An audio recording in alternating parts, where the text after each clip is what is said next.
O T విలువ 10,000 అనుకుందాం. నెల కిరాయి కట్టేటోళ్ళు కొన్న గదే రేటు, ఆరంత్రాల బంగ్లాలు ఉన్నోళ్ళు కొన్న గదే రేటుకు అమ్ముతారు. అగ్గిపెట్టె కాంచి బెంజి కారు దాకా కొనేటోళ్ళని బట్టి రేట్లు మారాయి.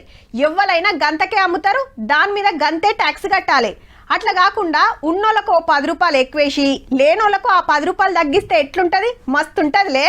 అరే మా మీద ఎక్కువ ట్యాక్సులు ఎందుకు వేయరు? మస్తు సంపాదిస్తాం, ఎంత పన్నేస్తారో వేసుకోరు, ఎంత అంటే అంత కడతాం, పైకం లేదనుకుంటుర్రా ఇయ్యమనుకుంటుర్రా అనేది 24 దేశాల 400 మంది శ్రీమంతుల మాట. ఏంది ఎట్లా ట్యాక్సులు ఎగ్గొడదామని చూసే జమానాలు ఎక్కువ యూరి అంటారా అని పరిశాన్ అవుతురులే. అవు స్విట్జర్లాండ్ దేశం దావోస్ లో పెట్టుబడుల మీటింగ్ వచ్చిన కరోడ్పతులు మాకు ట్యాక్స్ పెంచుర్రని కాగితం రాసి సంతకాలు పెట్టిరు. మళ్ళా ఈడికైతే అన్ని దేశాల లీడర్లు వస్తారు, అందరికి ఎరకైతుందని మనోళ్ళ ఆపోచ్చన. మొన్న అమెరికాలో కూడా గిదేలోలి నడిచింది. దునియాలో 100 రూపాయలు ఉంటే అందులో 1% ఉన్న శ్రీమంతుల కాడ 95 రూపాయలు, 99% ఉన్న మామూలు కాడ 5 రూపాయలే ఉన్నాయట. అంటే అమెరికా డాలర్ కు మన రూపాయికి ఉన్నంత ఫరాకు. కానీ ట్యాక్స్లేమో అందరికి సమానం. చెల్ గరీబులకు అమీర్లకు ఒక తీరు పనులు వేసులేంది, ఎంత ఆమ్దాని ఉంటే అంత గుంజాలనేది మనోళ్ళ మాట.